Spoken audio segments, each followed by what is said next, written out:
In the last installment of this series exploring the darker themes found in the successor to the prestigious Breath of the Wild, I hardly scratched the surface as far as what's out there, waiting in the shadows to be exposed one bright bloom seed at a time. I also just barely scratched the surface of Hyrule, because there are two other layers in this tri-tiered kingdom I want to uncover first, that being the sky and the depths, which is literally so dark you can't see anything. The latter then is obviously richer, not just in zonite ore deposits, but in content specifically for this series, which means this time I'm free-falling from the starting area directly into one of these countless noxious cavities that have opened up in the earth as a result of Mummy Ganondorf's awakening. After I find the paraglider, of course. I definitely just didn't blindly hop in without one because the ginormous gloom chasm under Hyrule Castle was calling my name. Okay, well honestly I thought there'd be water down here to break the fall. So before I do this properly, I did want to give a spoiler warning for this video. There's not going to be any main story spoilers today, but what's listed on screen right now will be discussed from this point on. So if you are concerned with a surprise from the above being ruined for yourself, I ask that you put this video in your watch later list and come back when you've got the life experience, and have stockpiled enough sunny fried wild greens to keep yourself safe in the pits.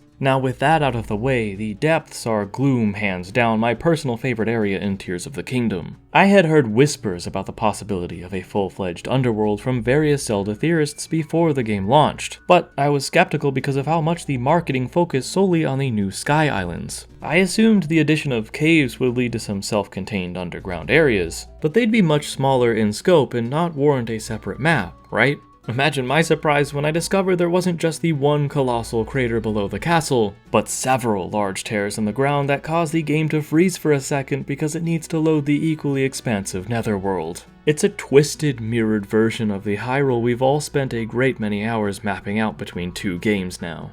This warped Minus world takes inspiration from Zelda conventions of the past, starting with A Link to the Past's explorable Dark World as an inverse of that Hyrule after Ganondorf Dragmire transformed the Sacred Realm with his Triforce Wish. As an aside, Ganondorf's incredible last name debuted in the instruction booklet for that game, which also reveals to us that he went by the alias Mandrag Ganon, truly a name to be feared for generations. The Dark World, Twilight Realm, Silent Realm, Lorule, and now the Depths. All of these locations act as secondary, more menacing areas for the player to conquer after they've familiarized themselves with the layout of the Light World equivalent. Not only that, but the depths are very cleverly inverted in terms of height and terrain. It's helpful to understand that light routes are always located straight below the shrines that exist above ground, though how you reach them will differ greatly, as a light route may be nestled at the bottom of a canyon surrounded by impassable walls, while the shrine above is perched high atop a mountain encircled by water. Thankfully, the game allows you to spelunk the place with the surface minimap displayed, since you'll likely have that one fully filled out first, so you can avoid where the rivers and lakes would be, again translating to insurmountable cliffs and solid rock in this darkened hellscape.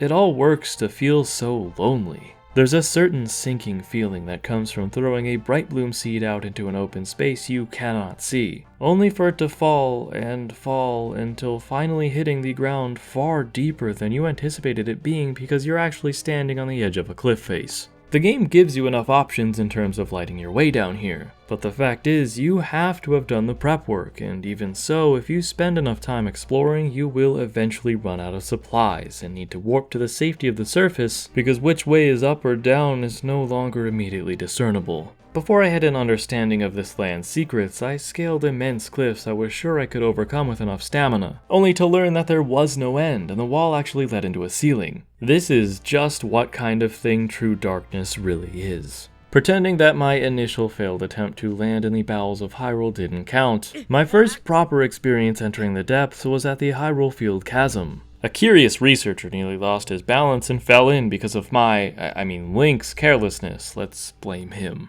So after a scolding that meant nothing to me and our emotionless hero as I proceeded to mortify the man even more, I saved my game in case the descent went horribly wrong, and then worked up the courage to take the plunge. Showing the coward up by diving in head first, the fog you can't initially see past clears up, only to be replaced by what seems to be sheer, never-ending darkness with one lone light in the far distance. Soon after diving in, floating bluish-green-colored spores that remind me of the Upside Down from Stranger Things encompass your entire field of vision, and the red blighted tunnel comes to an end. Once you're cast out into the open abyss, the sound of a horn blares, which gave me chills the first time I heard it. The build-up to it is perfect. While Link is in the air, a more intense and harsh rendition of the standard skydiving theme plays that isn't just piano and wind instruments. Eventually, descending violin strings kick in for a beautifully anxious, uneasy tension, until finishing with the imposing horn that makes you question whether you're truly prepared for what awaits you down here. The only descriptor of where you're at simply reads, "The depths." And that's all that needs to be said. If this particular chasm was the first you dove down into, you may at least be reassured that the faraway light I mentioned earlier is a campfire, and there's someone else down here who's not an enemy. Ponic, a member of the Zonai survey team, is posted here to guide Link to his old friend Robbie, and also because he's stuck as he couldn't keep up with the hasty scientist and didn't have time to pack enough Bright Bloom seeds. With simple instructions to head west and follow the only glowing spots in the vicinity, you're free to investigate, should you be up for the challenge. Activating these sizable light roots causes them to apparently distribute light from above down into where they're planted, illuminating the area immediately surrounding them. In other words, they light up just an awfully tiny portion of the greater map. Less than 1% actually, as there are apparently 120 total light roots to find. You'll soon see that the local flora in this aberrant place has an almost alien quality to it. Many of the trees are tall and gnarled, with foliage tinted in deep purple and cyan. Some simply look like ferns, but others resemble the feathers of a peacock.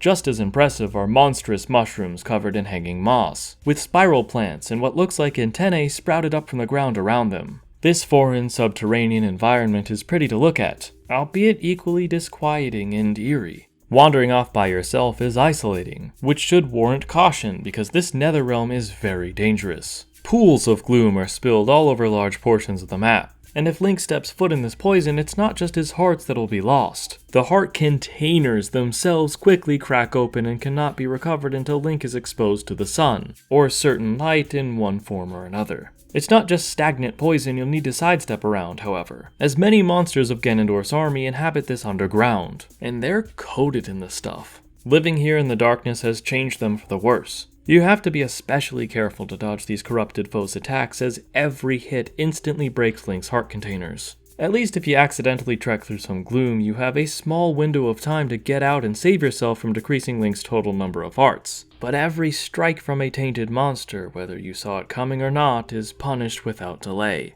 On the path I took, you'll very likely encounter the more basic baddies first, bokoblins and moblins. Any returning Breath of the Wild players should probably not be afraid of these things by now, if anything because of how silly they can act when observing them from a distance, or getting up close and personal with a perfect disguise. But these gloom-infected variants did a great job of keeping me on my toes. Okay, admittedly, even without the gloom, they are still pretty tough at the beginning of this game. Having just 4 hearts does not help. Also, the fact that every surface enemy seems to have a gloom-covered counterpart means that gloom Linels lurk somewhere in the dark. A fact that haunts me more than anything else in this game. If you think I'm kidding, I was more comfortable fighting Ganondorf than taking on a Lynel again. So I beat the final boss before ever challenging one in Tears of the Kingdom. These cunning savages made that much of an impression on me the last time with their heightened senses and laser precision in combat. The first time I found one festering in gloom, I hightailed it to safety and never looked back. If you're just as intimidated by these brutes at the beginning of the game as I was, my tip to you is that there seems to be a Lynel found in the depths underneath every stable on the surface, which kind of makes sense in the sense that they're half horse. It is only after finishing the main quest that I felt confident enough to fight one. It went decently, but I encountered it in the floating coliseum, meaning I had to take on 4 more of them back to back, each one stronger than the last combatant. First up is a red Lynel, then a blue-maned one, followed by white, and finally 2 of the strongest variety, not counting the golden ones exclusive to Breath of the Wild's Master Mode, at least for now, silver Lynels. The kicker though is that the last one is armored and wields an enormous spiked mace with an even bigger area of effect when it lunges at you and slams down the bludgeon with vigor. The thing was likely bloodthirsty for revenge after I slayed its brethren and fused their remains to my weapon. I'd say rather than skill, it's my stubborn determination that saw me through this battle. Okay, that and the ability to completely obliterate the silver Lynel's very being instantaneously with a particularly rare arrowhead. I do plan to go back after a blood moon one night and fight the armored one without that crutch to snag its precious materials, but I needed an instant win button during that non-stop gauntlet. I won't show what the prize is for annihilating this gang of some of the most powerful creatures in the game, but I will say I do think it's well worth the effort. And now from that experience, I'm not afraid anymore, so I go hunting Linels every Tuesday. And just because Linels are tough to take down doesn't automatically make them the scariest adversaries. Breath of the Wild had Guardians, ancient machines originally built by the Sheikah to aid in the war on Calamity Ganon, but they were nearly all seized by his malice and ultimately gave the ultimate evil the power to win against their creators. These corrupted Guardians still stalked Hyrule a century later, and struck terror into the hearts of any player who dared cross their path, at least at the start of the game. Towards the end, I was donning armor made from their kin, parrying their lasers like it was nothing and exploding heads before they even had a chance to say uncle. For a new player though, nothing is more frightening than a Guardian locking in on you, with that incessant beeping and vehement music. Their laser blasts seem impossible to deal with, and so the most logical solution is to run for your life and hope it doesn't one-shot you.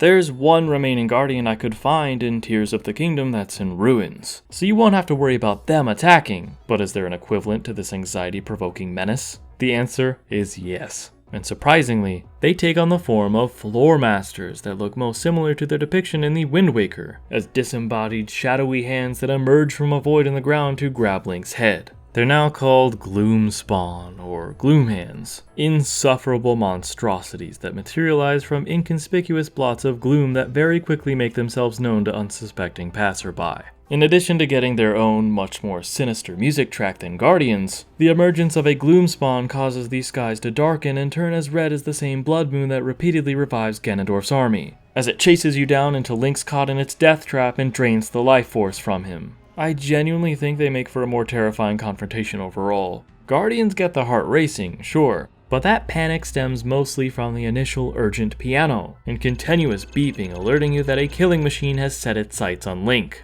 The background track that accompanies a Guardian starts out very frantically, but then sort of mellows out, with exception to the occasional forbidding strings. The Gloom Spawn's theme comparatively never ceases. The song doesn't solely aim to be alarming. I'd say it's going more for pure dread. That musical backmask sort of effect signature to this game's Ganondorf pairs with scare chords that work to be startling at first, as well as continually foreboding as you either try to seek shelter from these demon hands or desperately fend them off. If you so choose to take up arms with these arms, know that defeating one isn't always permanent. Like Dead Hand, that mini-boss abomination from Ocarina of Time and the never-ending hands it calls upon to trap Link, these Gloom Hands can spawn more and more of itself to fight with a total of 5 at any given time. If you do survive the onslaught and eliminate each and every one for good, it may not even be over, as a familiar friend sometimes rises after their defeat. A puppet saboteur, composed entirely of gloom made to resemble Ganondorf's mummy form as seen in the game's opening. It doesn't speak to threaten Link or make any sort of mocking gesture like the real thing. It instead mindlessly, silently marches toward its opponent to put it down, or at the very least impede the hero's progress by inflicting more of that maddening gloom damage. If you do manage to get away and think you can rest underneath the shade of a pleasant evergreen though, you'd be sorely mistaken, as even the trees are alive with the sound of vengeance for all the wood you just had to chop down to build that stupid makeshift car to travel 2 kilometers and then abandon.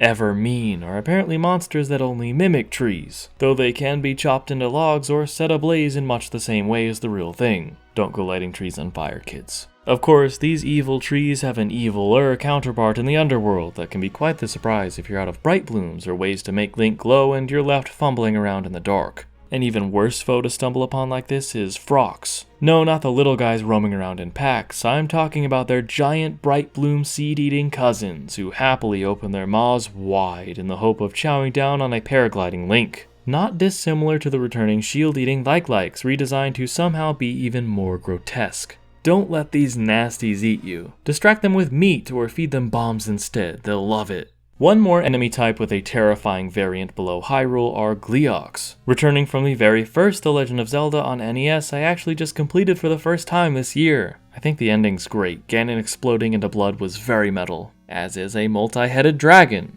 This mini-boss's last appearance in the series was producer Eiji Aonuma's favorite Zelda game, Phantom Hourglass on the DS 16 years ago. The classic character got a bit of an upgrade since then, to say the least. This time there are 4 different flavors of the Hydra-esque beast, Flame, Frost, Thunder, and King. The very first Gleeok I ran into was of the Thunder variety, found in the Colosseum ruins, on the surface above, the floating Colosseum with all the Linels. I was very unprepared for an encounter of that magnitude then, so I strategically opted to escape after dying a few times. But not before snagging a quick picture. My first experience with a King Gleeok, proficient in attacking with all 3 elements, meaning they can scorch, freeze, then electrocute you with a 3-fold assault, was an inviting little place called the Gleeok Den. Luckily, I had played much more than just a few hours at that point, so I was ready for a monster hunt. Cloaked head to toe in the attack-boosting Fierce Deity armor set and a triple-shot bow with homing Keys eyeballs fitted on each arrow, the Fiend was vanquished before it even had the chance to perform a last stand. I did reload the save to get footage of it though. The last denizens of the depths I wanted to discuss are harmless iterations of what have been mostly antagonistic forces in prior Zelda games, Poes. In the past, Poes have remained fairly consistent in that they're hooded specters who frustratingly disappear when targeted, carrying a lantern and leaving behind a Poe soul or spirit once defeated. What this game calls Poes are more akin to said Poe spirits you can bottle up and drink to heal or inflict damage to Link, you weirdo. Thankfully, they aren't a consumable item here, but a collectible for bargainer statues who resemble the cloaked enemy Poes of Zelda's past. While still creepy, these idols are benevolent. Unlike the greedy, life essence-stealing horned statues smote by the goddess Hylia, bargainer statues instead offer Link helpful rewards for gathering Poes because they are said to be spirits that ought to return to the afterlife. They are, quote, pitiful beings who have lost their way home and wander this land, unquote. That land being the depths, of course. These effigies claim only to return all Poes to the afterlife without prejudice. Well, what it does with this stockpile of souls is none of my business. I'm just in it for the cool outfits, but it's a nice thought nevertheless. Let me know how they tasted afterwards. The first bargainer statue is a tiny guy, sized similarly to the smaller goddess statues in the likeness of Hylia, worshipped all throughout Hyrule. Link even interacts with them via the Pray command, too. The first of many conspicuous connections that run deeper. There's one truly enormous bargainer in the depths where every goddess statue in the springs of power, wisdom, and courage. Then one beneath the Sky Temple of Time and its idol, for example. But perhaps the most notable is the bargainer with the power to communicate directly through the large Hylia statue found in the Great Plateau, opening up one of the more eerily enticing side quests which involves freeing part of the behemoth bargainer from under the water of a nearby lake, then answering the call from the depths and retrieving their lost eyes for an unexpected reward. These humongous statues are quite a sight to behold, as where they're nested is often in pitch blackness, so you may not even know you're climbing one until the face is lit up and 4 eyes stare back at you. The Poes themselves do offer some sort of light in the dark, or at least indicate a spot where it's generally safe to land if you're blindly paragliding, though be wary as they are able to hover directly above gloom. Another seemingly positive force in the Forgotten Underground are these shadowy figures who wait atop stone pillars to offer Link weapons, then disappear without a trace. They look very much like Hyrulean soldiers, when comparing their outline to the soldier armor set in this game, which seems to be based on the Hyrule Castle guards of Ocarina of Time. Their unearthly presence in this negative world reminded me a lot of the spirits of slain guardsmen from Twilight Princess Link can sense and follow in his wolf form. Are these too the ghosts of soldiers who died fighting, and so claiming their presented blade to help the hero eases them into the afterlife? It's a good idea to take them up on their offer, as you'll need some decent weapons to take on the Yiga clan, a cult reappearing from Breath of the Wild, technically formed around 10,000 years ago when the once exalted Sheikah were exiled due to growing fear of their powerful technology. The tribe divided into 2 factions, one who sought to live out normal lives in peace and founded Kakariko Village, and another who fled to the Gerudo Province and allied themselves with Calamity Ganon to exact revenge. Every member of the Yiga clan's hair is black, to contrast the signature white hair of the Sheikah, and their adopted symbol is the Sheikah's crest flipped upside down as a sign of disrespect and defiance of their origin.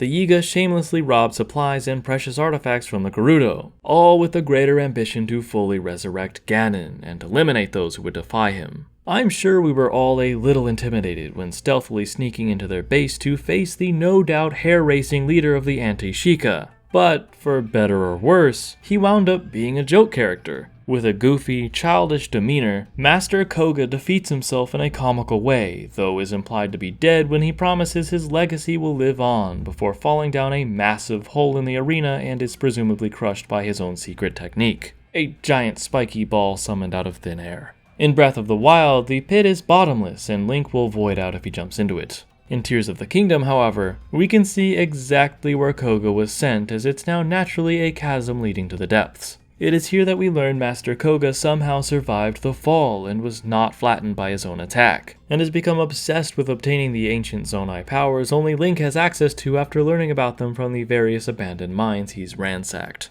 The man's convinced that with these powers, he can work with the Demon King to expedite the world's end, though his grand scheme has been to collect the abundance of crystallized charges in this underworld to fuel an ultimate weapon to serve the same purpose. The final fight ends in essentially the same manner as his first quote-unquote death, so who knows if he's still alive after blasting off in a Team Rocket-esque fashion. The clan doesn't disband after his supposed demise. Most members will mourn their master and attack Link for vengeance, but plenty deem Koga to be unkillable and await his inevitable return. The Yiga Kingpin may be silly and non-fearsome, but I do think the Yiga themselves are a force to be reckoned with. And knowing that ex-Sheikah assassins can pop up at any moment to tastelessly surprise Link by disguising themselves as Zelda, for example, is worth fretting about. The fact that they've expanded to essentially dominate the underground is worth noting too. I have yet to see any actual researchers below Hyrule besides Ponic, so it's not exactly a reassuring thought to know that the only friendly NPCs able to assist Link in this Shadow Realm are inorganic beings, i.e. Zonai constructs, Pose, and Bargainer/Shadow statues.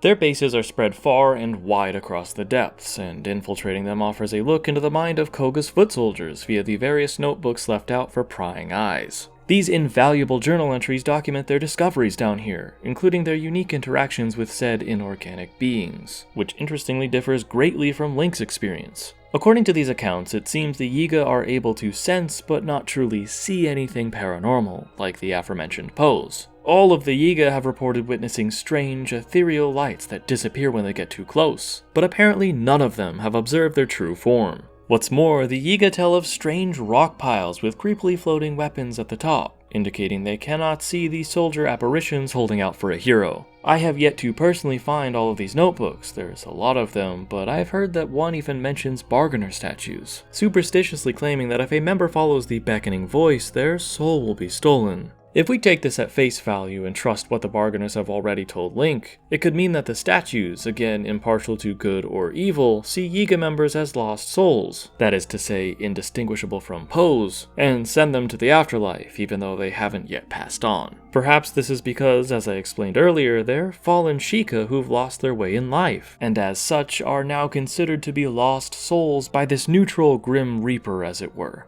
Another simple explanation though is that the Yiga heard the voice of the statue asking for souls and wrongly assumed it wanted theirs. It's hard to say for certain which is true, but nevertheless I love the darker implications hidden away in easily missable text that works to chronicle the villain's perspective braving the unknown. In that way, it's reminiscent of the Space Pirate logbook entries from Metroid Prime Samus can scan to learn the full story the game won't spell out for you otherwise. And with that, I've given my food for thought, which has a double meaning since I am also all out of bright fish skewers. That means I'm going to take the next hot air balloon out of here and go prepare for the next Dark Aspects expedition. If you're wondering why I stuck my head in the sand and skipped talking about this game's wonderfully disturbing take on Gibdos and their gloomy cousins, it's because I'm saving them for another episode tackling the Gerudo Desert. So in the meantime, thank you all for watching this second part. If you'd like to see more Zelda videos and haven't checked them out already, I recommend giving my episodes on Ocarina of Time, Majora's Mask, The Wind Waker, and Skyward Sword a watch. I'm not sure yet how long it will be until the next Tears of the Kingdom specific episode, but if you're interested, please give my Patreon a glance for updates on what exactly is coming in the future.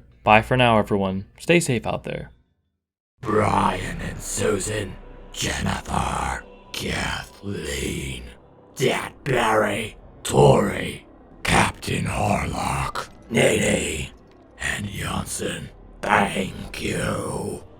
How do you know our names? Subscribe for more Dark Aspects.